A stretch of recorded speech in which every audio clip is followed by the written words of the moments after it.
कि मुस्लिम वीमेन खुद नहीं होती, उसको मतलब उसको एक तरह से मतलब उसको एक देखने का एक नजरिया है, वो नजरिया जो है हमेशा उसी तरीके जिस तरीके से हम चाहते हैं देखना, हम उसी नजरिए से उसको देखते हैं और वो धीरे धीरे कहीं ना कहीं वो उसी में फ्रेम होती चली जाती है। जैसे आज के दौर में देखें तो हम सामने से 3-4 बड़े नाम या 3-4 बड़ी ऑर्गेनाइजेशन कॉमन नॉलेज में नहीं है। आप विमेंस स्टडीज पढ़ाती हैं तो शायद आपको पता हो, लेकिन कॉमन नॉलेज नहीं है। तो ये क्यों है कि हमें कुछ भी ऐसी ऑर्गेनाइजेशनल लेवल या इंडिविजुअल लेवल पर हमें ऐसे लोग नहीं नजर आते हैं? क्योंकि मुस्लिम औरत के लिए एक आप अलग तरीके की इमेज बना लेते हैं और एक अलग तरीके के नजरिए से आप देखते हैं, तो वो भी सोचती है कि अच्छा हमें अपने बाप भाई की इज्जत को बचाना है, तो ठीक है हम ऐसे सवाल न उठाएं जिससे कि उनकी बेइज्जती होगी या कुछ इस तरीके हमारी कम्युनिटी को मतलब कुछ फेस करना पड़ेगा इस तरीके। तो मुस्लिम औरत के ऊपर एक डबल रिस्पॉन्सिबिलिटी, जिसको बोलेंगे डबल पैट्रियार्की की, वो ऑपरेशन को वो फेस कर रही है। डबल पैट्रियार्की, एक तो उसको कम्युनिटी की तरफ से, दूसरा आउटसाइडर। तो आउटसाइडर इंटरवेंशन बहुत प्रॉब्लमेटिक बन गया। मुस्लिम औरत हर एक चाहता है अपने तरीके की, मुस्लिम औरत को हर एक को अपनी रिस्पॉन्सिबिलिटी, अपनी जिम्मेदारी लगती है कि हाँ ये बेचारी दबी कुचली है, इसको आजाद करना है। जहां शाहनवाज अकेली औरत थी जो तीनों राउंड टेबल कॉन्फ्रेंस में पार्टिसिपेट करती है लंदन में। वो सोचिए 1930, 31, 32, 1930s में एक मुस्लिम लड़की, अनमैरिड लड़की लंदन की गोल में जो कॉन्फ्रेंस है उसमें पार्टिसिपेट करी, न सिर्फ पार्टिसिपेट कर रही है बल्कि बहुत एक्टिव पार्टिसिपेशन है। उसने वहां पर आवाज बुलंद की कि औरतों को वोटिंग राइट्स होना चाहिए। उसने वहां पर ये बात की कि विमेंस रिजर्वेशन की बात की। मुस्लिम औरत जो है वो एक ऐसी मतलब एक ऐसा तबका है कि जिसके लिबरेटर बहुत सारे हैं। अंजुमन ख्वातीन इस्लाम जो एक ऑर्गेनाइजेशन था, जो एक मतलब पैन इंडिया लेवल पर अगर हम बात करें तो 1914 या 16 में ये बन गया था, लेकिन ऐसा नहीं था कि 1916 में तो ऑल इंडिया लेवल का बनना था। बट लेट 19th सेंचुरी में 1890s में ही लाहौर में या दिल्ली में इस तरीके के छोटे छोटे स्मॉल जो ऑर्गेनाइजेशन है, ग्रुप मिले जो पर्दा पे बात कर रही है, फीमेल एजुकेशन पर बात कर रही है, इंडिविजुअल लेवल पर भी और ऑर्गेनाइजेशनल लेवल पर भी बात कर रही है। मौलवी मुमताज अली जो कि देवबंद ट्रेंड उलेमा थे, और वो ये बात कर रहे हैं कि इस्लाम में तो मतलब कि 1,24,000 प्रोफेट का नंबर दिया गया है, नाम तो सारे प्रोफेट का नहीं है, 24 और कुछ ऐसे ही है, तो उसमें जाने कितनी वीमेन प्रोफेट रही है। ईरान जो है पहला कंट्री बनता है जिसने पर्दा को बैन कर दिया।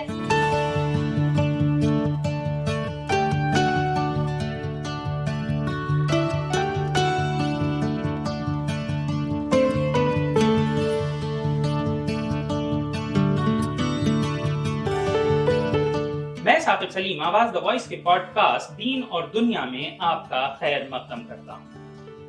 आमतौर पर यह सवाल उठाया जाता है कि मुस्लिम औरतों की कोई आवाज नहीं है, उनकी कोई तंजीम नहीं है और उन्हें समाज में दबाकर रखा गया है। इस सब पर बात करने के लिए मेरे साथ मौजूद हैं जामिया मिलिया इस्लामिया के विमेंस स्टडीज से प्रोफेसर फिरदौस अजमत, जो हमें बताएंगी कि क्या ऐसा इतिहास में शुरू से था या ये बदलाव बाद में आया है। शुक्रिया फिरदौस अजमत साहिबा आपका। बहुत बहुत शुक्रिया साकिब साहब। आते हैं अपने मुद्दे पर कि क्या मुस्लिम औरतें हमेशा से, जैसा कि अभी देखा जाता है कि वॉइसलेस नजर आती हैं, उनकी कोई ऑर्गेनाइजेशन नहीं है, अगर देखा जाए तो कभी उनके बचाव के लिए कोई पॉलिटिकल पार्टी, कभी कोई तंजीम, कभी रिलीजियस तंजीम जो मुस्लिम भी हो सकती है, गैर मुस्लिम भी हो सकती है, लेफ्ट राइट कुछ भी आती है, क्या हमेशा से ऐसा था या ये बाद में बदलाव आया है? जी बिल्कुल, आपने ठीक कहा, ये दुरुस्त फरमाया कि क्या बोलते हैं कि एक मुस्लिम औरत जो है वो एक ऐसी मतलब एक ऐसा तबका है कि जिसके लिबरेटर बहुत सारे हैं, जिसके मतलब एक कहा जाए समाज में ठेकेदार जो होते हैं उसके बहुत सारे लोग उसको मतलब करेक्ट करने के लिए सिविलाइजेशन मिशन के पर बहुत सारे लोग उस पर मौजूद मिल जाएंगे, जबकि दूसरी कम्युनिटी की औरतों के साथ नहीं होता। लेकिन बात आपने की क्या ये हमेशा से ऐसा था कि मुस्लिम औरत को जरूरत होती है कि कोई उसको मतलब बताए उसके बारे में, या उसको एक जैसे होते नहीं कि का चुप साधी राह बनवाना एक सेइंग है कि उसको उसकी ताकत का अंदाजा मतलब एहसास कराने के लिए, नहीं ऐसा नहीं रहा। अगर आप हिस्टोरिकली देखें, कल्चरली देखें, तो मुस्लिम वीमेन की एक बहुत ही शानदार हिस्ट्री रही है। अगर हम बात करें एक शानदार हिस्ट्री की, तो वाकई इसकी एक बहुत ही वो एक शानदार तारीख का हिस्सा रही है मुस्लिम औरत। मुस्लिम औरत हो रही है जिसने 1857 की क्रांति में, और ये मतलब उस पूरी रिवॉल्यूशन को उसने एक तरह से लीड किया। कई सारी औरतों मिल जाएंगे, सिर्फ एलिट सेक्शन की नहीं, कॉमन क्लास की औरतें भी। और अगर हम हिंदी बेल्ट की बात करें, नॉर्दर्न इंडिया की बात करें, तो मुस्लिम औरतें काफी आगे थी, बड़ी प्रोग्रेसिव थी हिस्टोरिकली भी। और मतलब आप एजुकेशन के लेवल पे जाइए या सोशियो लीगल पर्सपेक्टिव में जाइए, तो हर लिहाज से मुस्लिम औरत बहुत आगे थी। बट हाँ, ये भी एक रियलिटी है कि आजादी के बाद मुस्लिम औरतें कहीं ना कहीं पुश बैक कर दी गई, और उसके बहुत सारे वजूहात रहे, बहुत सारे मतलब एक फैक्टर रहे कि क्यों वो पीछे चली गई, जिस पर शायद हम लोग फिर अगर सबसे पहले आपने अभी ये कहा कि मुस्लिम औरतें थीं जो आजादी के बाद पीछे चली गईं। तो सबसे पहले तो मैं आपसे ये जानना चाहूंगा कि क्या ये इंडिविजुअल एफर्ट्स होते थे या वो एफर्ट्स ऑर्गेनाइजेशनल थे, यानी कि वो तंजीम थी, कुछ ऑर्गेनाइजेशंस थी, या वो इंडिविजुअल एफर्ट्स हैं कि कुछ औरतों ने अच्छा कर लिया? देखिए, अगर आप बात करें कि जैसे आपने तंजीम की बात की, तो मुस्लिम वीमेन अगर तंजीम मतलब ऑर्गेनाइजेशन लेवल पर जाएं, तो काफी स्ट्रॉन्ग ऑर्गेनाइजेशन लेवल पर भी थी। जैसे अंजुमन ख्वातीन हिंद, अंजुमन ख्वातीन इस्लाम, जो एक ऑर्गेनाइजेशन था, जो एक मतलब पैन इंडिया लेवल पर अगर हम बात करें, तो 1914 या 16 में ये बन गया था। लेकिन ऐसा नहीं था कि 1916 में तो ऑल इंडिया लेवल का बनना था, बट लेट 19th सेंचुरी में 1890s में ही लाहौर में या दिल्ली में इस तरीके के छोटे छोटे स्मॉल जो ऑर्गेनाइजेशन है, ग्रुप मिले, जो पर्दा पे बात कर रही है, फीमेल एजुकेशन पर बात कर रही है, इंडिविजुअल लेवल पर भी और ऑर्गेनाइजेशनल लेवल पर भी बात कर रही है। तो ऐसा नहीं था कि वो इंडिविजुअल लेवल, वो ऑर्गेनाइजेशन था और बहुत एक्टिव ऑर्गेनाइजेशन था। लखनऊ में बात करें, दिल्ली की बात करें, लाहौर की बात करें, अनडिवाइडेड इंडिया की जब हम बात करते हैं, तो कई सारे ऐसे ऑर्गेनाइजेशन थे जो एक्टिव थे। और पॉलिटिकल पार्टी जो थी उस वक्त की, जो पॉलिटिकली एक्टिव लोग थे, उनकी अपनी विमेंस विंग भी बड़ी एक्टिव हुआ करती थी, और उसमें मुस्लिम औरतों का बड़ा अहम रोल रहा है पॉलिटिकल मोबिलाइजेशन में, सोशल अवेयरनेस में। वो जो एक्टिविटीज थी औरतों को, मतलब एक तरह से औरतों को हेल्प करने की, वो मर्द नहीं आ रहे थे, खुद औरतें उनके लिए, खुद औरतें अपनी हेल्प कर रही थी। हाँ। तो किस तरीके के मुद्दे होते थे, और आप कुछ पायनियरिंग औरतों के बारे में बता पाएंगे? देखिए, अगर हम शुरू करें, अगर हम 19th सेंचुरी से बात करते हैं, तो जिसमें अजीजुन निसा बेगम, जो सर सैयद अहमद खान की मदर थी, उनका बड़ा अहम रोल रहा है सोशल अवेयरनेस जनरेट करने में। स्पेशली जो 19th सेंचुरी की अगर हम विमेन इश्यूज की बात करें, तो 3 इश्यूज बहुत कॉमन हुआ करते। तो उस वक्त एक सती का इशू, एक विडो रीमैरिज का, जो विडो रीमैरिज पर एक तरह का रिस्ट्रिक्शन होता था उस वक्त, वो था, और तीसरा चाइल्ड मैरिज पर। तो सर सैयद अहमद खान की जो माँ थी बेगम अजीजुन निसा, वो मतलब अपने लेवल से औरतों में ये एक तरह की अवेयरनेस जनरेट करती थी कि नहीं, ये विडोज की शादी करनी चाहिए, और ये मतलब एंटी इस्लामिक है। तो इस्लाम जो है, एक इस्लामिक फ्रेमवर्क के अंदर लेट 19th सेंचुरी ऑनवर्ड आप देखेंगे तो मुस्लिम वीमेन जो है बहुत एक्टिव रही। एक तरफ से जो वेस्टर्न अटैक तो हो रहा है, क्योंकि वीमेन को एक टूल के फॉर्म में यूज कर रहे हैं कि मुस्लिम वीमेन बहुत ऑप्रेस्ड है और बहुत ही बैकवर्ड है। उसको मतलब कि जो आज भी हम देख रहे हैं, आज भी करंट सिनेरियो में भी देख रहे हैं कि मुस्लिम वीमेन को कि जो इमेज है वो कहीं ना कहीं 19th सेंचुरी से वो क्रिएट करनी शुरू कर दी गई थी, और उसका रिस्पॉन्स मुस्लिम औरतों ने बहुत स्ट्रांगली दिया। तो सर सैयद अहमद खान से हम शुरू करते हैं, फिर आबिदी बानू बेगम की बात करें, जो अली ब्रदर्स की मदर थी, वो पॉलिटिकली उन्होंने किस तरीके से मुस्लिम औरतों को मोबिलाइज किया खिलाफत मूवमेंट या नॉन कोऑपरेशन मूवमेंट में। और वो पहली औरत थी जो पब्लिक प्लेस पर पर्दे को हटाकर आ गई, अनवेल्ड होकर आ गई, और शायद उससे मतलब एक तरह से अप्रोर हो सकता था कि अच्छा, एक अपर कास्ट की औरत जो है बगैर पर्दा के सामने आ गई है, मर्दों को एड्रेस कर रही है। लेकिन ऐसा कुछ नहीं, मतलब उसको एक्नॉलेजमेंट भी थी, सोशल ऑर्डर के अंदर उसको एक्नॉलेजमेंट भी। तो मुस्लिम औरतें बहुत एक्टिव रही हैं socially and politically 19th century onward. या आप देखिए, कॉलोनियल प्रेजेंस जो है, वो कॉलोनियल प्रेजेंस में कहीं ना कहीं वो स्पेस प्रोवाइड कर रहा है औरतों को घर की चार दीवारी से बाहर निकलने के लिए। लेकिन अगर कॉलोनियल प्रेजेंस की बात करें, लेकिन दूसरी तरफ कहीं ना कहीं इस्लाम भी इन्वोक किया है, जैसे मोहम्मदी बेगम ने और उनके हस्बैंड ने, सैयद मुमताज ने, उन्होंने इस्लाम इन्वोक किया। ये रुकैया सखावत को देखें तो उन्होंने इस्लाम इन्वोक किया कि मुस्लिम्स में ऐसा है। निसार कुबरा की राइटिंग्स को हम देखते हैं या रशीद उन निसा की राइटिंग्स को हम देखते हैं, तो इस्लाम को जो इन्वोक करना है उसको विमेन राइट्स के लिए, जबकि आज के टाइम में इसे जस्ट अपोजिट माना जाता है, एक दूसरे का एंटीथीसिस मानते हैं लोग कि इस्लाम और विमेन राइट्स। लेकिन ये लोग विमेन राइट्स के लिए इस्लाम की लैंग्वेज को इन्वोक करते थे, ये कितना सक्सेसफुल था या यही वजह है कि ये ज्यादा सक्सेसफुल नहीं हुआ? जी जी, ये बिल्कुल आपने सही कहा कि इस्लाम को जो इन्वोक करे थे बहुत पावरफुल इंस्ट्रूमेंट उनके लिए साबित हुआ। क्योंकि जब बात आप विमेन्स राइट्स की बात करते हैं तो शायद उसको एक लार्जर स्केल पर 19th सेंचुरी में उस वक्त की सोशो कल्चर अगर पर्सपेक्टिव देखें तो कभी भी शायद उसको एक्नॉलेजमेंट ना मिलती, कभी उसको एक्सेप्टेंस ना मिलती। लेकिन आप जब रिलीजियस फ्रेमवर्क के अंदर बात करती हैं, इस्लामिक फ्रेमवर्क के अंदर बात कर रही हैं, तो आपको एक तरह से एक्सेप्टेंस के भी बहुत चांसेस बन जाते हैं। और बात ये होती है कि औरत अपने कल्चरल दायरे के अंदर, अपने रिलीजियस फ्रेमवर्क के अंदर बात करें, अपने राइट्स की बात करें जो कुरानिक राइट्स है, जिस कुरान की बात आप कर रहे हैं, जिस आप इस्लामिक आइडेंटिटी की बात कर रहे हैं, उसी आइडेंटिटी में, उसी इस्लामिक फ्रेमवर्क के अंदर मुस्लिम औरत को बहुत सारे हुकूक दिए गए जो उनके हक को अभी तक एक तरह से हक तलफी की गई है। तो उस हक तलफी की बात करें, जैसे आपने मौलवी मुमताज साहब की याद दिला दी, मौलवी मुमताज अहमद और मोहम्मदी बानो बेगम। मौलवी मुमताज अहमद ने बहुत अच्छी मेरे ख्याल से आपको तारीख में काफी इल्म है तो आपको खुद भी पता होगा कि मौलवी मुमताज अहमद ने एक बहुत ही खूबसूरत किताब लिखी थी उस वक्त, हुकूक निस्वा। और हुकूक निस्वा जब वो किताब लिखी तो मैंने कहीं उसका एक रेफरेंस पढ़ा था कि जब वो किताब लेकर गए सर सैयद अहमद खान के पास, वो बहुत नाराज हो गए, उन्होंने उसको उठाकर फेंक दिया और उसके पेज सब अलग हो गए थे। फिर वो उसको इकट्ठा करके लाया, उनको बहुत नापसंद किया। और उस किताब के अंदर जिसका कि अब जाकर मतलब वो सोचिए एक पूरी सदी तक वो किताब कैसे फॉरबिडन बनी रही, कैसे एक तरह से छिपी हुई किताब रखी है। हालांकि उसका ओरिजिनल कॉपी मैंने अपने इलाहाबाद की यूनिवर्सिटी की लाइब्रेरी में देखा था। उस किताब में ये था कि उन्होंने ये लिखा था, एक तो हुकूक की बात कर रहे हैं, इनहेरिटेंस राइट्स की, औरत को जो मतलब इस्लाम के अंदर जो सारे राइट्स दिए गए, उसके बाद दूसरी बहुत ही इंपॉर्टेंट बात जो मुझे बहुत ही फैसिनेटिंग लगी, जिसको कहे कि मौलवी मुमताज अली जो कि देवबंद ट्रेंड उलेमा थे, और वो ये बात कर रहे हैं कि इस्लाम में तो मतलब कि 1,24,000 प्रोफेट का नंबर दिया गया है, नाम तो सारे प्रोफेट का नहीं है, 24 और कुछ ऐसे ही है, तो उसमें जाने कितनी वीमेन प्रोफेट रही हो।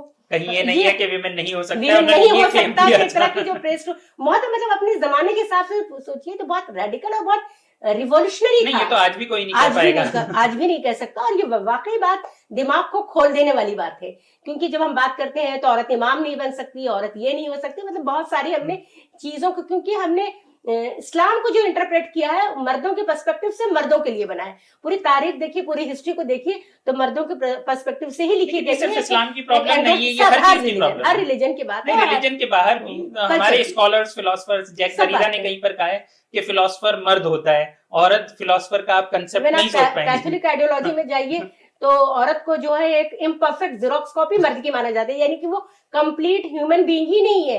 तो जब वो कंप्लीट ह्यूमन, क्योंकि उसका क्रिएशन ही नहीं एब्सोल्यूट है, कंप्लीट हुआ है। औरत का जो पूरा क्रिएशन है वो एक मतलब कि मर्द की रिप से किया गया, एडम की रिप से किया गया, तो वो कंप्लीटली वो पैदा ही नहीं की गई। जब वो कंप्लीटली पैदा ही नहीं की गई तो उसको फुल सिटीजनशिप का ही कोई मतलब एक तरह से इंटरप्रिटेशन बना दिया गया। वो एक तरह से वो और बहुत एक्सेप्टेड इंटरप्रिटेशन ही बना दिया गया। ये एक एक्सेप्टेड इंटरप्रिटेशन है, उसी पर्सपेक्टिव से औरत की तमाम सोशल लीगल राइट्स को इंटरप्रेट किया गया है और उसको कोडिफाई किया गया है। तो ये प्रॉब्लम सिर्फ इस्लाम के साथ नहीं, इस्लाम ने तो एक्चुअली उसको रिफॉर्म करने की कोशिश की, औरत को एक इंडिविजुअल, एक ह्यूमन बीइंग की आइडेंटिटी के साथ उसको एक्नॉलेजमेंट शुरू की, जो अनफॉर्चुनेटली मुस्लिम वर्ल्ड के साथ रहा कि उसको पुश बैक करता रहा, औरत को हमेशा से हाशिए में रखता रहा है। तो ये प्रॉब्लम इस्लाम की नहीं थी या कुरान की नहीं थी, प्रॉब्लम उसके इंटरप्रिटेशन की थी, जिसको कि एक तरह से रीवैल्यूएट करने की जरूरत है। और उसको मौलवी मुमताज अली जैसे एक मेल उलेमा ने कोशिश की, जिनको उस वक्त उस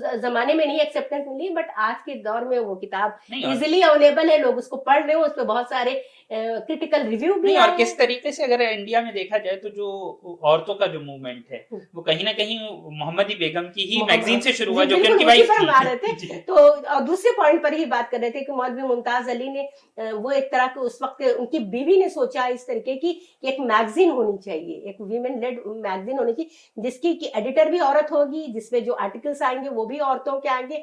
क्या नाम है, तहजीब निस्वा जो फर्स्ट वीमेन मैगजीन है, तो उसके बारे में भी कहा जाता है कि उसका नाम सर सैयद अहमद खान ने दिया था, क्योंकि उनको ये पसंद नहीं था कि औरतों की बेपर्दगी, क्योंकि नाम आएगा ऊपर कोई, वो अपनी एक्चुअली उसमें ये मौलवी मुमताज अली चाहते थे कि अपनी बीवी के नाम पर उस मैगजीन को नाम देना चाहते थे, लेकिन उनको ये राय दी कि नहीं, इसका नाम तहजीब निस्वा होना चाहिए। और उन्होंने उसको, जाहिर सी बात है उनका जो स्टेचर था, जो उनका वो पूरा आउटलुक था, तो वो एक मतलब कि नहीं, वो सर सैयद को फादर फिगर ही मानते थे। फादर फिगर मानते थे, तो उन्होंने उसको एक्सेप्ट किया। और उसके बाद आप देखते हैं कि किस तरीके से रिवॉल्यूशन आया लिटरेरी वर्ल्ड में, किस तरीके से चीजें, और ये प्रिंटिंग प्रेस के साथ तो एक नए तरीके की अवेयरनेस जनरेट हो रही है। मुस्लिम औरतों के साथ एक प्लस पॉइंट ये रहा कि मुस्लिम औरतों के अंदर लिटरेसी रेट शुरू से था, मतलब आप हिंदी बेल्ट की बात करें, नॉर्दर्न इंडिया की बात करें, तो लिटरेसी रेट मुस्लिम औरतों में बहुत अच्छा रहा है। और जब ये प्रिंटिंग प्रेस आया तो उसके साथ वो बहुत ही तेजी से उनमें चेंज आया, एक तरह की क्रिएटिव अवेयरनेस आई, क्रिएटिव राइटिंग में भी एक नए तरीके का चेंज आ रहा है कि अब वो गजल और दीवान औरत एक आई थिंक यहाँ पे हमारे ऑडियंस को ये भी जानना चाहिए, जो कि मेरा भी एक सवाल है, कि जिसे आपने लिटरेसी कहा कि मुस्लिम औरतों में थी, ये लिटरेसी रीडिंग एबिलिटीज थी कि राइटिंग भी थी? क्योंकि हम बात कर रहे हैं हम दोनों, क्योंकि मैंने आमतौर पर ये एक इंटरप्रिटेशन भी है कि ये रीडिंग एबिलिटीज है क्योंकि आपको कुरान पढ़ना है लेकिन लिखने नहीं दिया जा रहा था, वो था, तो उसके बारे में थोड़ा। नहीं देखिए, ये बिल्कुल आपने ये भी बात की कि ये भी जो ये प्रॉब्लम थी 19वीं सेंचुरी की, ये भी एक प्रॉब्लम थी कि औरतों को पढ़ने तो दिया जाता था, लिखने इसलिए नहीं दिया जाता था कि वो खत किताबत करने लगेंगी, लव लेटर्स लिखेंगे, लेकिन ऐसा नहीं था कि सारी औरतों को आप रोक सकते, जैसे जिसमें कि एक अशरफुन्निसा की बात करें, या आप खुद रुकैया सखावत हुसैन की बात करें कि कितना स्ट्रगल इन लोगों ने अपनी राइटिंग्स के लिए, लिखने के लिए सीखा। अशरफुन्निसा जो कि बिजनौर की एक सैयद फैमिली से थी, कि वो तो तवा पे लिखना सीखती थी और घर ऊपर छत पे छिपा देती थी। लेकिन उन्होंने किस तरीके से अपने चाचा से बाकायदा वादा किया कि मैं खत नहीं लिखूंगी, और नहीं वो सारी चीजें नहीं, उनको जो उस्तानी पढ़ाने आती थी। और सोचिए कि इस्लाम में, मतलब हम इस्लाम को भी अपनी मतलब एक तरह से अपनी क्या बोलेंगे कि जितना हमको वो एक तरह से जितना हमको फायदा पहुंचाता है उस हिसाब से हम इस्लाम को यूज करते हैं। जैसे बार बार बात इस्लामिक राइट्स की बात होती, शरीयत राइट की बात होती, बट वही अशरफुन्निसा बेगम जिनको एक उस्तानी पढ़ाने आती थी, और उन उस्तानी ने जो कि विडो थी और उन्होंने दूसरी शादी कर ली थी, तो उनके फादर ने उनको घर में आना रोक दिया कि इससे मतलब एक तरह से गलत असर पड़ेगा। तो आप सोचिए कि कितना पैट्रियार्कल माइंडसेट था कि आपको उस जगह इस्लाम या कुरानिक कोई दूसरी बातें नहीं समझ में आ रही है कि विडो की रीमैरिज को रोकना कहीं से भी एक तरह से जस्टिफाई नहीं था। अगर इस्लामिक लॉ की हम बात करें तो वहां बहुत क्लियरली इस्लाम में जो मैरिज का पूरा कॉन्सेप्ट है वो एक पूरा कॉन्ट्रेक्चुअल बॉन्ड का है। वो जो कॉन्सेप्ट है वो एक मैरिज की फ्लेक्सिबिलिटी की बात करता है, जिस तरीके से मर्द मैरिज जो है वो नीड बेस्ड वहां पर कॉन्सेप्ट है। मैरिज एक सेक्रेट बॉन्ड नहीं कि एक के साथ शादी हो गई तो बस उसी के साथ जीना मरना सब कुछ है। ये सब बातें तो आज भी चलती रहती है कि औरतों के शादी के राइट्स इसके उसके, लेकिन जैसा कि हम बात कर रहे थे इससे पहले जब हम रिकॉर्डिंग में नहीं थे, आपने बात की थी कि किस तरीके से हिंदुस्तान में जो औरतों को वोटिंग राइट्स मिले हैं उसमें मुस्लिम औरत का हाथ है और बहुत इम्पोर्टेंट हाथ है और कोई उसकी बात नहीं करता है। और जब भी बात होती है तो ऐसा लगता है कि मुस्लिम औरतें अगर बात करेंगी तो अपनी सिर्फ शादी ब्याह की बात करेंगी, लेकिन यहाँ पे इतनी इम्पोर्टेंट चीज बिल्कुल तो उस पर जरा सा थोड़ा उस पर भी हम बात करते हैं, क्योंकि जो हिंदुस्तान में या दूसरे भी तरीके से बात करें, अनडिवाइडेड इंडिया की बात करें तो पॉलिटिकली मुस्लिम औरतें कितनी कॉन्शियस थी उसका पता हमें इस बात से ही चलता है कि 1916 ऑनवर्ड जब ये अंजुमन ख्वातीन इस्लाम आ गया और उसके बाद उन्होंने उसी प्लेटफॉर्म से औरतों ने ये आवाज की कि अगर मिस्र में और हर जगह लीगल रिफॉर्म की बात हो रही थी, हिंदुस्तान में क्यों नहीं हो सकता है, शरीयत लॉ में क्यों मतलब कि एक तरह से चेंज। हालांकि अभी शरीयत लॉ यहाँ पर इम्प्लीमेंट नहीं हुआ, बट मुस्लिम लीग ने मुस्लिम औरतों को कन्विंस किया कि अगर शरीयत लॉ यहाँ पर इम्प्लीमेंट कर दिया जाएगा तो आपको तो सारे हुकूक मिल जाएंगे। ये तो मेजॉरिटी कम्युनिटी की प्रॉब्लम है, उनको आप विमेंस राइट्स या विमेंस मूवमेंट करने दीजिए, आप तो शरीयत लॉ को इम्प्लीमेंट करने की बात करें। दूसरा उसी लाइट में हम आना चाहते हैं कि जब आप वोटिंग राइट्स की बात करते हैं, जिसमें से जहारा शहनवाज जो थी, सर शफी की बेटी थी, वो शफी जो लाहौर के मुस्लिम लीग के एक बड़े प्रोमिनेंट लीडर थे, उनकी बेटी थी जहारा शहनवाज। अकेली औरत थी जो तीनों राउंड टेबल कॉन्फ्रेंस में पार्टिसिपेट करती है लंदन में। वो सोचिए 1930, 31, 32, 1930s में एक मुस्लिम लड़की, अनमैरिड लड़की, लंदन की गोलमेज जो कॉन्फ्रेंस है उसमें पार्टिसिपेट करी, न सिर्फ पार्टिसिपेट कर रही है बल्कि बहुत एक्टिव पार्टिसिपेशन है। उसने वहां पर आवाज बुलंद की कि औरतों को वोटिंग राइट्स होना चाहिए। उसने वहां पर ये बात की कि विमेंस रिजर्वेशन की बात की, 10% रिजर्वेशन की बहुत स्ट्रांगली वहां पर रखा। और उसी के रिस्पॉन्स में आप देखेंगे कि जो 1935 का जो ये प्रोविंशियल एक्ट आ रहा है उसमें रिजर्वेशन 3% रिजर्वेशन का कॉन्सेप्ट कर लिया गया। और उसके बाद कुछ प्रॉपर्टी क्लास उनकी औरतों वोटिंग राइट्स की बात की, जहारा शहनवाज की एक तरह से दिए ने। लेकिन जब आप मुस्लिम औरत की बात करते हैं तो दबी कुचली, मतलब इसको उसका हस्बैंड किसी भी वक्त उसको तलाक दे सकता है, बड़ी वल्नरेबल औरत की एक इमेज क्रिएट हो जाती है। सबसे मजेदार चीज ये है कि जब हम जाते हैं तो अगर आप रॉयटर्स के आर्काइव्स को यूट्यूब पर चेक करेंगे तो बेगम शाहनवाज जहां हैं, इनकी आपको स्पीच की वीडियोस राउंड टेबल कॉन्फ्रेंस की मिलती हैं। तो ये बहुत मजेदार बात है जो आपने कही कि एक इमेज बना दी गई है कि सप्रेस्ड औरत हमेशा से है मुस्लिम। लेकिन दूसरी तरफ ये भी सच्चाई है, आप खुद विमेंस स्टडीज पढ़ाती हैं, जामिया मिलिया इस्लामिया हिंदुस्तान की एक बड़ी यूनिवर्सिटी है। तो क्या ये आज की सच्चाई नहीं है कि मुस्लिम औरत सच में सप्रेस्ड है या हाशिए पर है? देखिए, मेरा तो बहुत क्लियरली कहना है कि मुस्लिम विमेन होती नहीं, उसको बनाया जाता है। अच्छा, सिमोन डी बोवर का जो पूरा है कि वो उस तरीके से औरत बनती नहीं, उसको बनाया जाता है। उसी तरीके से मुस्लिम औरत के लिए सबसे ज्यादा सच साबित होगा कि मुस्लिम विमेन खुद नहीं होती, उसको मतलब उसको एक तरह से मतलब उसको एक देखने का एक नजरिया है। वो नजरिया जो है हमेशा उसी तरीके जिस तरीके से हम चाहते हैं देखना, हम उसी नजरिए से उसको देखते हैं और वो धीरे धीरे कहीं ना कहीं वो उसी में फ्रेम होती चली जाती है। तो मुस्लिम औरत की जो आवाज थी, जो आप बात कर रहे थे ना कि आजादी के बाद मुस्लिम औरतों की वो आवाज कहाँ गई, वो तंजीमें कहाँ गई जो मुस्लिम औरतों के हकूक की बात किया करती थी कॉलोनियल पीरियड में, वो तमाम के सारे के सारे तो पाकिस्तान नहीं चले गए ना। पाकिस्तान अगर हम सेंसस रिपोर्ट को उठाकर देखेंगे तो पाकिस्तान जाने वाले लेस देन 1% लोग थे इंडिया से।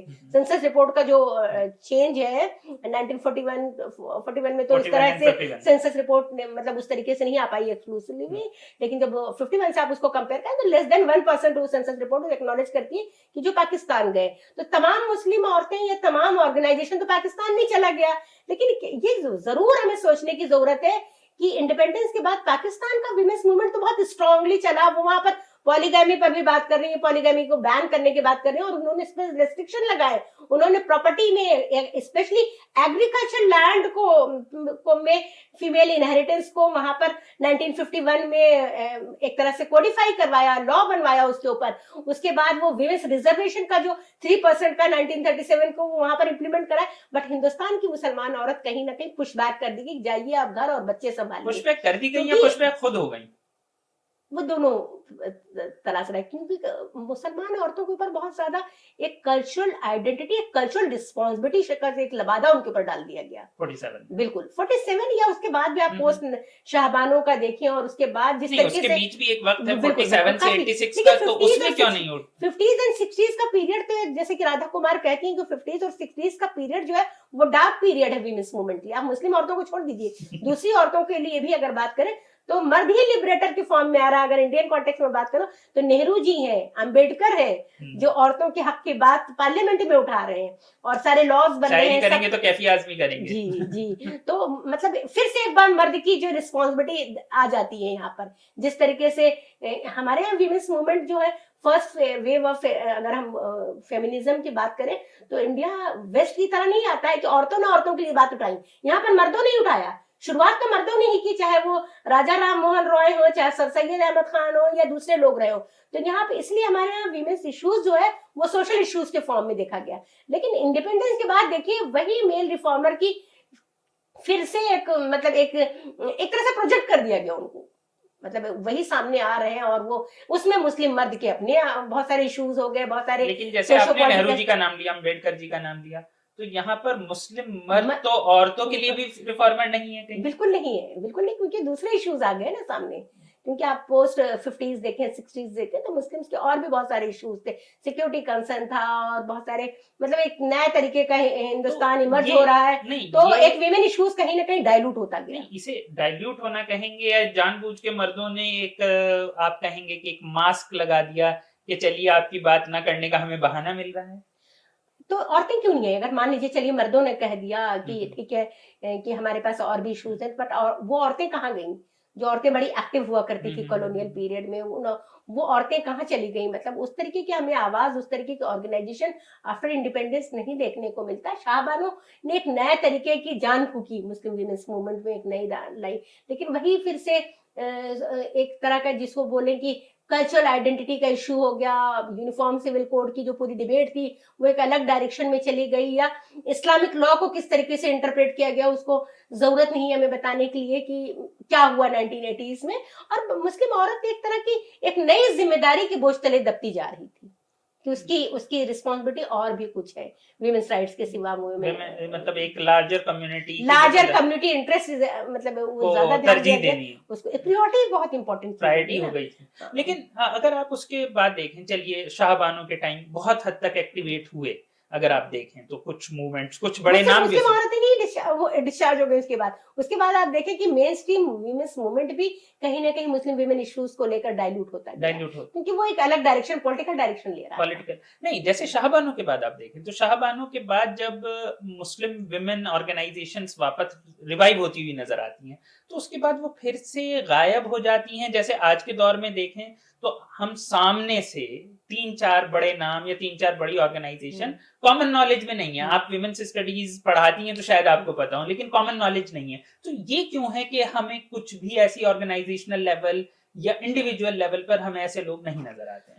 देखिए, उसकी वजह सबसे बड़ी रही कि हमने जो बताया कि आपको कल्चरल आइडेंटिटी, ये सारे इश्यूज बहुत हो गए और प्रायोरिटी हमारी बिल्कुल कंप्लीटली चेंज हो गई, जिसमें हम एक तरह से ये नहीं कह सकते कि बिल्कुल ऑर्गेनाइजेशन जो है खत्म रहा है। भारतीय मुस्लिम महिला आंदोलन भी एक बड़े ऑर्गेनाइजेशन 2007 में मेरे ख्याल से शायद ये बना था, जकिया सोमन, और ये इन लोगों ने कई सारे रिवोल्यूशनरी स्टेप भी लिए, उसको बहुत क्रिटिसिज्म भी फेस करना पड़ा, स्पेशली मुस्लिम सर्कल के अंदर कि किस तरीके की ये चीजें डेविएटेड विमेन का, और ये सारी चीजें खासतौर से जब निकाह का, मतलब मुस्लिम औरत निकाह पढ़ा रही है और ये सारी चीजें, तो फिर मौलवी मुमताज अली को याद करना जरूरी हो जाता है कि कहीं पर ये तो नहीं लिखा हुआ है कि औरत ये काम कर सकती है, औरत वो, क्योंकि जब कुरान में जब एड्रेस करता है अल्लाह, तो मोमिन में औरत और मर्द दोनों शामिल होते हैं, तो जाहिर सी बात है दोनों की रिस्पॉन्सिबिलिटी सेम है, दोनों के राइट्स भी सेम है, सब कुछ है। तो क्या काम औरत कर सकती है, क्या नहीं कर सकती, इसको वाकई फिर से रीइवैल्यूएट करने की जरूरत है। किस तरीके से हमने मिस इंटरप्रेट करके, मतलब एक तरह से इनवाइट कर दिया है क्रिटिसिज्म को, ये चीज देखें तो भारतीय मुस्लिम जो महिला आंदोलन है इसने काफी काम किया है, लेकिन वो भी एक सेक्शन के, और उसकी उस तरीके से एक्नॉलेजमेंट नहीं हो पाई, क्योंकि उन्होंने जरूरत से शायद ज्यादा, अपने वक्त से ज्यादा रिवोल्यूशनरी इश्यूज को उठाना शुरू कर दिया, जिसमें कि प्रीस्टहुड को ये, मतलब एक स्पेशली जो काजी का जो रोल है इसको लेकर बहुत कहीं ना कहीं क्या आपको ऐसा नहीं लगता है कि जैसे बहुत सारे ऐसे मूवमेंट्स जो बाकी मुस्लिम वर्ल्ड में, बाकी दुनिया भी है, इंडोनेशिया है, इजिप्ट है, बाकी जगह भी चल रहे हैं, ईरान है जो कि रिसेंटली न्यूज में है, वहां भी चलते हैं, लेकिन वहां पे जो वहां के मर्द हैं, मुस्लिम मर्द, वो इस तरीके से उसका अपोज नहीं करते हैं, इस तरीके से उसकी मुखालफत नहीं करते हैं। जबकि हिंदुस्तान में कहीं ना कहीं, जैसा कि अभी आपने नाम लिया जकिया का ही, तो एकदम से मुस्लिम मर्द की तरफ से आवाज आती है कि देखिए आप दीन के खिलाफ काम कर रहे हैं। ये प्रॉब्लम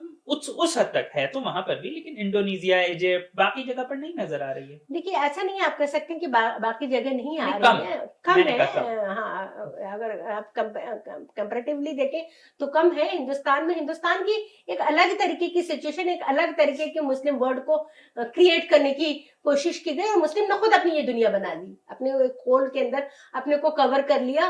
और आप बात ये कर रहे हैं कि जिन कंट्रीज की आप बात कर रहे हैं, इजिप्ट की बात कर रहे थे या ईरान की बात कर रहे थे, तो यहाँ भी अलग अलग शिफ्ट में हुआ। यहाँ भी जो मॉडर्नाइजेशन आया, तो वो मॉडर्नाइजेशन वेस्टर्नाइजेशन के साथ हुआ, तो इस वजह से बहुत प्रॉब्लमेटिक भी रहा है वो चीज। जैसे टर्की की हम बात करें, जहां पर शरीयत लॉ को रिप्लेस करके क्या नाम है आपका स्विस कोड इम्प्लीमेंट किया गया, पर्दा को लेकर जो मुस्तफा कमाल पाशा का पूरा आउटलुक था, एक जिसको हम ये कहें एक सनक की हद तक कि आप ऑफिसर्स के लिए ये मतलब एक रूल बना दीजिए कि अपनी बीवियों को वो बेपर्दा लेकर पब्लिक प्लेस पर जाएंगे, वो क्लब में डांस करेंगे, बॉलरूम डांस करेंगे, ये सब करेंगे। तो मुझे लगता है कि आप कौन होते हैं हमें डिक्टेट करने वाले या रूल रेगुलेशन। आपका काम official code of conduct create करना तो हो सकता है एज अ रूलर, बट आप ये नहीं बता सकते कि हमारी बीवी को क्या करना है।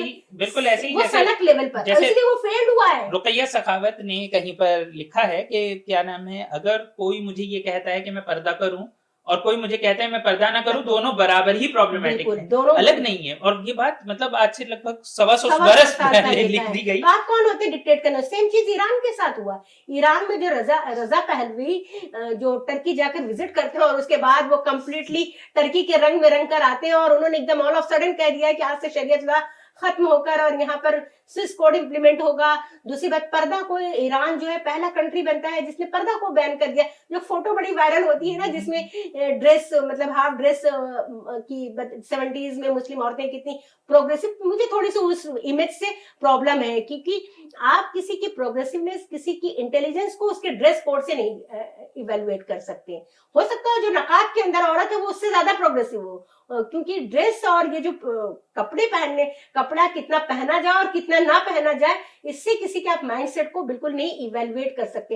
ये कंप्लीटली मुस्लिम औरत की चॉइस होनी चाहिए। जहां पर आप जबरदस्ती करते हैं स्टेट, और जहां पर स्टेट स्पॉन्सर्ड आप रिफॉर्म को लाते हैं, रूल एंड रेगुलेशन औरतों से मुतालिक लाते हैं, वो फेल होता है वो स्टेट। आप ईरान के कॉन्टेक्स्ट में देख लीजिए, आप टर्की में देख लीजिए कि पोस्ट मतलब ये 2010 ऑनवर्ड आप देखेंगे अब्दुल्ला गुल और उनकी वाइफ जो मतलब अनकवर्ड जो आ जाती हैं तो उसको क्रिटिसिज्म फेस करना पड़ा, या जो आपके करंट वहां के प्रेसिडेंट है उनकी बीवी भी पूरा हिजाब में आती है और एक वक्त में मुस्तफा कमाल पाशा, उनकी तो रूह कांप रही होगी उनको देखकर हिजाब के अंदर। आप सोचिए कि इस तरीके की बात है।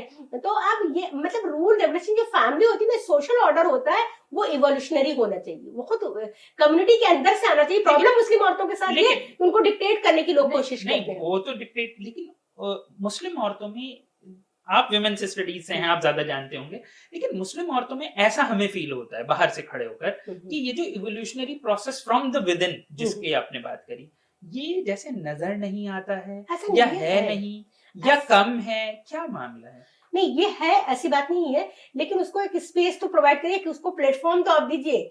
क्योंकि मुस्लिम औरत के लिए एक आप अलग तरीके की इमेज बना लेते हैं और एक अलग तरीके के नजरिए से आप देखते हैं, तो वो भी सोचती है कि अच्छा हमें अपने बाप भाई की इज्जत को बचाना है, तो ठीक है हम ऐसे सवाल न उठाएं जिससे कि उनकी बेइज्जती होगी या कुछ इस तरीके, हमारी कम्युनिटी को मतलब कुछ फेस करना पड़ेगा इस तरीके।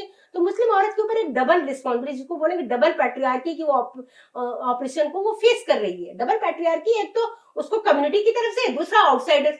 तो आउटसाइडर इंटरवेंशन बहुत प्रॉब्लमेटिक बन गया। मुस्लिम औरत हर एक चाहता है अपने तरीके की, मुस्लिम औरत को हर एक को अपनी रिस्पॉन्सिबिलिटी, अपनी जिम्मेदारी लगती है कि हाँ ये बेचारी दबी कुचली है, इसको आजाद करना है, इसको वो आजाद कराने वाला जो एटीट्यूड है, that needs to be change. और कहीं ना कहीं आपको लगता है कि शायद बीइंग अ मुस्लिम इतनी बड़ी प्रॉब्लम नहीं है, rather than being a woman ज्यादा बड़ी प्रॉब्लम है। यस, तो ये कब नहीं, बीइंग अ वुमेन तो प्रॉब्लम है, बीइंग अ मुस्लिम ज्यादा बड़ी प्रॉब्लम है। आपको लेकर एक अलग नैरेटिव चल रहा है, आपको लेकर एक अलग तरह की थ्योरी कंस्ट्रक्ट हो गई है, इसलिए मुस्लिम औरत को छोड़ दीजिए भाई, वो भी इंसान है, वो खुद कर लेगी, वो खुद सक्षम है। मतलब मुझे लगता है कि वो सक्षम है, वो अपना कुछ चीज करने में बहुत, तो जैसे कि मैं कई बार इस बात को शायद मुझे फिर से करने को, जब मैं एक मतलब एक छोटे टाउन से, इलाहाबाद में फूलपुर है, वहां से ताल्लुक रखती हूँ। तो हमारे घर में तो सारे लोग पर्दा नशीन, मतलब जिसको कहेंगे, मेरी अम्मी लोग ब्लैक नकाब पूरा कवर करके, और स्कूल टीचर थी, सब एजुकेटेड, इलाहाबाद यूनिवर्सिटी कुछ जमाने में 60s 70s में पढ़े हुए। तो ऐसा नहीं कि मैं किसी ऐसी फैमिली से जहाँ पढ़ाई लिखाई की मैं पहली जनरेशन हूँ, ऐसी बात नहीं थी, लेकिन सब नकाब और पर्दे के अंदर। फिर जब हमारा दौर आया, हम अपनी टीनेज में आए, तो सबको देखा, मुझे भी लगा पर्दा करना चाहिए, नकाब होना चाहिए, तो मुझे नहीं पर्दा कराया गया, क्योंकि लोगों की लाइफ छोटी सी है, पतली दुबली सी, जिसको क्या नकाब की जरूरत है, हर के लिए मैं छोटी सी जाने कब तक छोटी सी, मुझे उस वक्त बहुत इंटरेस्ट। फिर मैंने क्या किया, हेड कवर करना शुरू कर दिया, सिर से ओढ़ना शुरू कर दिया। फिर धीरे धीरे दिल्ली आए, तो यहाँ पर थोड़ा फिर मुझे लगा कि अच्छा ये हेड कवर करते हैं तो लोग मुझे बैकवर्ड समझ रहे हैं, तो भाई ठीक है, मतलब कि मुझे भी थोड़ा सा ऐसा कुछ है, मुझे नहीं लगा कि हेड कवर करने से मेरी अलग तरीके की मॉडेस्टी होगी, या नहीं करूंगी तो एक अलग तरीके से होगी। तो ये मेरी अपनी चॉइस थी, एक कल्चरल चीज भी हाँ, होती है, कि कल्चरल चीज भी होती है, जी, सोशल जी। अपब्रिंगिंग तो भी होती है। इवोल्यूशनरी जिसको कहेंगे ना, तो इस तरह मुझे लगता है कि हर एक मुस्लिम औरत को वो चॉइस मिलनी चाहिए, वो स्पेस मिलना चाहिए कि वो खुद से अपना सोचे उसको क्या ठीक लग रहा है क्या नहीं। लेकिन आपने एक छोटी सी बात कही जो कि बहुत मतलब वैसे तो बहुत वक्त हो गया है, लेकिन आपने एक छोटी सी बात कही कि आउटसाइड इंटरवेंशन। लेकिन जब हम आप पिछले जो आप मूवमेंट्स की बात कर रहे हैं, मोहम्मदी बेगम के ज़माने में या बाकी रुकैया के ज़माने में, तो उस ज़माने में भी एक आउटसाइड इंटरवेंशन ब्रिटिश गवर्नमेंट के तौर पर था, लेकिन उसका रिस्पॉन्स के तौर पर रिफॉर्म आ रहा है। जैसे आप देखिए कि वो अगर आप मुस्लिम विमेन के बारे में आप अगर नॉवल लिखेंगे तो आपको प्राइज दिया जाता था, जैसे डिप्टी नजीर अहमद को मिला करता था हर बार, तो 3 बार मिला उन्हें, 1000 रुपए का वो मतलब उस जमाने में बहुत बड़ा था, बहुत बड़ा होता था, और उसकी 10,000 कॉपी एक बार में बिक जाती थी। कितनी पॉपुलर थी, तो कितनी पॉपुलर थी, और उसे पूरा सरकारी सपोर्ट मौजूद था। तो तब उस वजह से तो कभी नहीं रुके ऐसे मूवमेंट्स। तो बाद में ऐसा क्या हुआ कि नहीं, मतलब मैं ये कहूँगी आउटसाइडर इंटरवेंशन तो था, वो सारी चीजें थी, बट उस आउटसाइडर इंटरवेंशन ने उसको एक स्पेस भी प्रोवाइड किया, एक अलग तरीके का डिबेट। देखिए हम हर चीज में कॉलोनियलिज्म का जो कॉलोनियल पावर, उसकी निगेटिविटी को नहीं देख सकते, उसके बहुत सारे पॉजिटिव इम्पैक्ट भी रहे, जिसमें से एक लिटरेरी जो पूरी मतलब एक तरह का रिवॉल्यूशन हुआ, उसने मुस्लिम औरतों को मतलब दिमाग की खिड़कियों को खोल दिया। जो लिख रही है, क्रिएटिव राइटिंग का पूरा पर्सपेक्टिव चेंज हो गया कि अब गजल के अंदर एक पैसिव औरत नहीं है जिसकी ब्यूटी, जिसकी मतलब एक पोएम में, गजल में आप उसको ऑब्जेक्टिफाई करते हैं औरत, बल्कि औरत अपनी एक्सपीरियंस को शेयर कर रही है, वो मेमोयर, वो डायरी, वो ऑटोबायोग्राफी लिख रही है, बायोग्राफी लिख रही है, एक नए तरीके की क्रिएटिव वर्ड जनरेट हो रही है। इसलिए मुस्लिम औरत के लिए, और हमने बताया, वो बात मेरी बीच में कट गई थी कि मुस्लिम औरतें जो होती है वो, स्पेशली जब हम अशरफ क्लास की, अपर कास्ट मुस्लिम औरतों की बात करें, तो वो घर से पढ़ना लिखना सीख जाती हैं, तो उनके लिए बड़ा आसान हो गया इस नए वर्ड में एंटर करना, और उसमें अपनी एक उन्होंने अपना डोमेन क्रिएट कर लिया। और इसलिए आप देखेंगे कि 19th century onward Nazir Ahmad ने जरूर शुरुआत की नॉवेल की, उसके बाद जब मुस्लिम औरतों का उसमें, जिसमें रशीद जहां या आप बात करें इस्मत चुगतई की बात करें, तो किस तरीके की रिवॉल्यूशनरी राइटिंग आ रही है। दूसरी लैंग्वेज में आपने, दूसरी लैंग्वेज अगर कोई कंप्लीट कर सकता है तो बंगाली और मराठी और वो लैंग्वेज ही कंप्लीट कर सकती है, उस वक्त की कंटेम्प्रेरी लैंग्वेज की हम बात करें तो। मुस्लिम औरतें हिंदी बेल्ट की, स्पेशली जो है यूपी एंड बिहार, हाँ, ये जो नॉर्दर्न इंडिया है, बहुत ही प्रोग्रेसिव, एटलीस्ट मेरी स्टडी में तो मैंने यही पाया। और भोपाल खासकर, हाँ, भोपाल तो वाकई वो तो एक रोल मॉडल था। सर ग्रिफिन ने उनको बेगम शाहजहां या बेगम सुल्तान जहां को एक लेटर लिखा कि आप बहुत अच्छा काम कर रही हैं, सब कुछ है, लेकिन बेहतर होता कि आप पर्दा हटा देती, मतलब उनको पर्दे से थी, लेकिन उन्होंने नहीं किया। वो पर्दे के अंदर रहकर सारे, मतलब वो लंदन जा रही है, यहाँ जा रही है, विजिट कर रही है, अकेली नहीं थी, उनकी सेक्रेटरीज वगैरह सब औरतें थी। हमारे मौलाना आजाद की सिस्टर उनकी सेक्रेटरी होती थी, वही उनकी खतों किताबत करती थी। एजुकेशनल मिशन जो उनका था वो तो मतलब पैनियरिंग, भोपाल में कितने सारे उन्होंने काम जो एक मतलब एक तरह से किया, हॉस्पिटल, ये सारे किया। विमेंस क्लब थे उस जमाने में, विमेंस क्लब थे। बिल्कुल बिल्कुल। तो आप ये नहीं कह सकते, इसलिए मैं बार बार कह रही हूँ कि पर्दा नशीन होने का मतलब ये नहीं कि ऑप्रेस्ड है, मतलब एक तरह से वो तमाम इग्नोरेंट, जिस तरीके से केज्ड बर्ड की इमेज क्रिएट की गई थी मुस्लिम औरतों के लिए, वो एक्चुअली एक तरह का ओरिएंटलिस्ट मतलब एक इमेजिनेशन थी, जिन्होंने अपने नजरिए से, अपने इंटरेस्ट में मुस्लिम वर्ल्ड को दिखाने की कोशिश की। मॉडर्निटी एक तरीके की सोच है, ना कि कपड़े। मॉडर्निटी यानी कि वेस्टर्नाइजेशन नहीं, अदरवाइज मॉडर्निटी एक सोच है, ना कि कपड़े। आपके कपड़े नहीं डिसाइड करेंगे कि आप कैसे क्या हैं, कि आप क्या हैं, आपकी सोच डिसाइड करेगी। बहुत बहुत शुक्रिया, आपका बहुत सारा वक्त लिया हमने। दीन और दुनिया के इस एपिसोड में इतना ही। अगली बार हम किसी नए मेहमान के साथ फिर मिलेंगे, तब तक के लिए खुदा हाफ़िज़।